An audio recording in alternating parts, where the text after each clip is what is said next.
विष्णु, मेरे पास आओ बेटा। जी बाबूजी, मैं यहीं पर हूं, आपके पास। एक दिन तो सबको जाना है, मेरा भी वक्त आ गया है। लक्ष्मी, तुम भी मेरे पास आकर बैठो बेटी। अब सुंदर कहाँ है?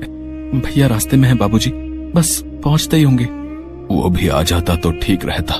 तुम सबको एक जरूरी बात बतानी थी, कहीं उसके आने से पहले मेरे प्राण न निकल जाएं। ऐसा न कहिए पिताजी, आपको कुछ नहीं होगा। भैया भाभी बस आते ही होंगे। आएंगे, जरूर आएंगे वो, पर मेरे चले जाने के बाद और आते ही अपना हिस्सा मांगेंगे। अच्छे से जानता हूं उन दोनों को। तुम दोनों बहुत भोले हो और वो दोनों एक नंबर के चालाक। खैर, अब जो मैं बताने जा रहा हूं उसे ध्यान से सुनो। मैंने इस तरह बंसीलाल स्वर्ग सिधार गए और उनकी बात अधूरी ही रह गई। विष्णु और लक्ष्मी फूट फूट कर रोने लगे। बंसीलाल के 2 बेटे थे। बड़े बेटे का नाम सुंदर और उसकी पत्नी मालती थी, जबकि विष्णु उनका छोटा बेटा था और उसकी पत्नी लक्ष्मी थी। बंसीलाल हमेशा से विष्णु के घर पर ही रहते थे। विष्णु और लक्ष्मी उनकी खूब सेवा करते थे, जबकि सुंदर और मालती को तो हमेशा से बस बंसीलाल की जमीन जायदाद से ही मतलब था। जैसा कि बंसीलाल ने कहा था, उनकी मौत के बाद सुंदर और मालती वहाँ पहुँचे। विष्णु, पिताजी चल बसे क्या? जी भैया, हम अनाथ हो गए भैया। बाबूजी नहीं रहे। अब कोई बात नहीं, हिम्मत रख भाई। अच्छा ये बता, पिताजी ने जाते हुए कुछ कहा क्या? नहीं तो मतलब, अरे वही अपनी जमीन या खेत के बारे में कुछ? नहीं भैया, इस बारे में तो कुछ नहीं कहा। हाँ तो ठीक है ना, आप 2 ही भाई तो हो, आधी आधी बांट लो जमीन।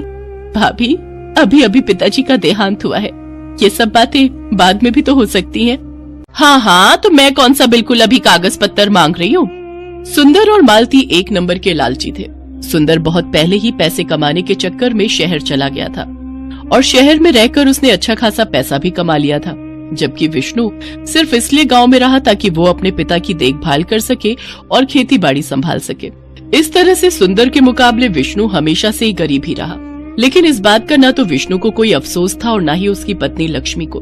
दोनों ने मिलकर बंसीलाल का बहुत अच्छे से ख्याल रखा और उन्हें कभी कोई कमी नहीं होने दी। जबकि अमीर होने के बावजूद सुंदर और उसकी पत्नी मालती एक नंबर के कंजूस और लालची थे।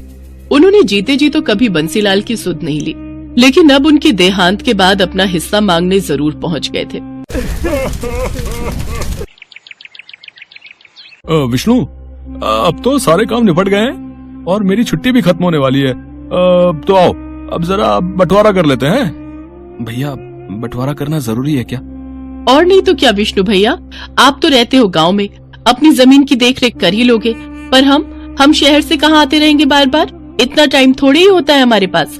अब बंटवारा हो जाए तो हम अपने हिस्से की जमीन बेचकर निश्चिंत हो जाए और फिर चले जाए वापस। भाभी, तो क्या गाँव से कोई नाता नहीं रखोगी?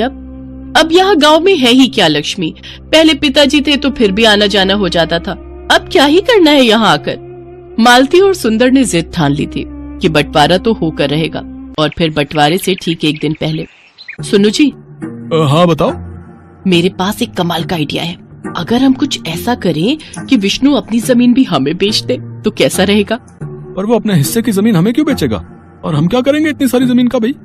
हम क्या करेंगे मतलब? अरे सारी जमीन बेच बाच कर शहर में बढ़िया घर और चमचमाती गाड़ी लेंगे, और क्या। पर ऐसा होगा कैसे भाई? मालती ने सुंदर को अपने दिमाग की सारी खुराफात बता दी। फिर अगले दिन सुंदर सुबह विष्णु से बोला, विष्णु, क्या कर रहे हो? खेत जा रहा हूँ भैया, बीज बोने हैं। अच्छा, तो तुम मेरे साथ तहसील नहीं चलोगे क्या? तहसील? वहाँ क्यों जाना है भैया? अरे वो पिताजी का मृत्यु प्रमाण पत्र लेकर जमीन अपने नाम ट्रांसफर करवानी पड़ेगी ना। ओहो, भैया आप ही देख लो ना ये सब, मुझे वैसे इन सब के बारे में क्या पता। चलो ठीक है, मैं अपने हिसाब से देख लूंगा। भोला भाला विष्णु सुंदर पर बहुत भरोसा करता था। आखिर दोनों सगे भाई थे। उधर मालती और सुंदर तो यही चाहते थे कि विष्णु उनके साथ ना जाए। मालती और विष्णु उस दिन तहसील के बहाने सारा दिन घूमते रहे और फिर शाम को अपने प्लान के मुताबिक वो घर में दाखिल हुए। अरे भैया भाभी, आ गए आप लोग? थक गए होंगे ना, पूरा दिन लग गया आज तो। अरे पूछो मत, पूरा दिन धूप में परेशान हो गए। और हासिल क्या हुआ? ढेला। ढेला ही मिलेगा ना। पिताजी ने हमारे लिए कुछ नहीं छोड़ा। कुछ नहीं छोड़ा? मतलब पिताजी हमारे लिए इतनी सारी जमीन छोड़ तो गए हैं ना? अरे ये जमीन हमारी नहीं है लक्ष्मी। पिताजी ने बैंक से लोन लिया था ना 2 लाख रुपए का, जो उन्होंने चुकाया नहीं, और बैंक ने अब जमीन पर केस लगा दिया है। तब तक उनको पैसा नहीं मिलेगा। जमीन हमारी तो क्या, किसी के भी नाम नहीं हो पाएगी। पर भैया, पिताजी ने तो इस बारे में कभी कुछ नहीं बताया। अरे कैसे बताते? अगर वो बता देते कि जमीन गिरवी रखी है तो हम नाराज नहीं हो जाते? खुद तो चले गए और हमें भिखारी बना गए। कुछ भी हो भाभी, पर ऐसे तो मत बोलिए पिताजी के बारे में। अरे तुम चुप रहो लक्ष्मी। ये देख रही हो, ये बैंक का नोटिस है। इसमें साफ साफ लिखा है कि अगर हमने 1 महीने के अंदर 4 लाख रुपए नहीं चुकाए तो वो खेत की जमीन के साथ साथ हमारे घरों पर भी कब्जा कर लेंगे। हे भगवान, अब हम क्या करेंगे भैया? अब तो बस एक ही तरीका है विष्णु, 2 लाख तुम दो, 2 लाख हम देते हैं और जमीन बचा लेते हैं। भैया लेकिन इतना पैसा तो नहीं है हमारे पास। विष्णु और लक्ष्मी सुंदर और मालती की चाल में फंस चुके थे। वैसे एक तरीका है जिससे काम बन सकता है। हाँ, तो जल्दी बताओ ना। अगर ये दोनों अपने हिस्से की जमीन बेच दें तो काम बन सकता है। पर हम जमीन कैसे बेच सकते हैं? आप ही ने तो बताया कि जमीन पर केस है। हाँ, कोई और तो नहीं ले सकता, लेकिन हम तो ले सकते हैं। अगर तुम दोनों अपने हिस्से की जमीन हमें दे दो तो मैं अपने भैया से 2 लाख रुपए लेकर बैंक के पैसे चुका दूंगी, और फिर जब जमीन पर केस खत्म हो जाएगा तो उसे बेचकर अपने भैया के पैसे चुका दूंगी। भाभी, ऐसे तो हमारे पास जमीन ही नहीं रहेगी। अरे नहीं, ऐसा मत सोचो। वो नदी के पास अपना छोटा खेत है ना, ऐसा करो उसे तुम ले लो, उसी पर खेती करो। तुम मेरे भाई हो, इतना तो मैं कर ही सकता हूँ तुम्हारे लिए। बस एक वही ऐसा खेत है जो गिरवी नहीं है। मालती और सुंदर ने बहुत गहरी चाल चली थी। उधर विष्णु और लक्ष्मी सोच रहे थे कि उनके भैया भाभी ने उनका घर बिकने से बचा लिया है। फिर वैसा ही हुआ जैसा तय हुआ था। लक्ष्मी और विष्णु ने अपने हिस्से की जमीन मालती के नाम कर दी और खुद नदी के पास वाले खेत में खेती करने लगे। फिर कई दिन बीत गए। मालती और सुंदर सारी जमीन मिलने से खुश थे, तो विष्णु और लक्ष्मी भी अपना घर बच जाने की बात से संतुष्ट थे। लेकिन वो कहते हैं ना कि जो जैसा बोता है वैसा ही काटता है।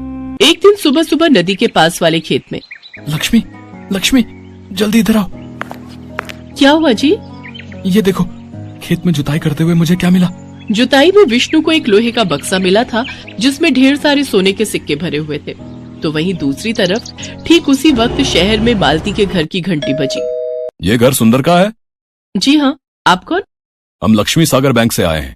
आपके पिता बंसीलाल ने 4 लाख रुपए का लोन लिया था हमसे, और उन्होंने उसकी सिर्फ 3-4 किश्तें ही चुकाई हैं। हम गांव में आपकी खेती की सारी जमीन अपने कब्जे में ले चुके हैं और उसकी नीलामी करेंगे। अगर आप चाहते हैं कि हम ऐसा ना करें तो आपको सूद समेत कुल 9 लाख रुपए भरने पड़ेंगे, वो भी 3 महीनों के अंदर। सुंदर आए तो उन्हें ये बात बता देना। मालती को समझ नहीं आ रहा था कि आखिर ये सब क्या हुआ और कैसे हो गया, लेकिन सच तो यही था कि अब जाकर हुआ था असल मायने में बंटवारा। जिसने जो बोया था वही उसे मिल रहा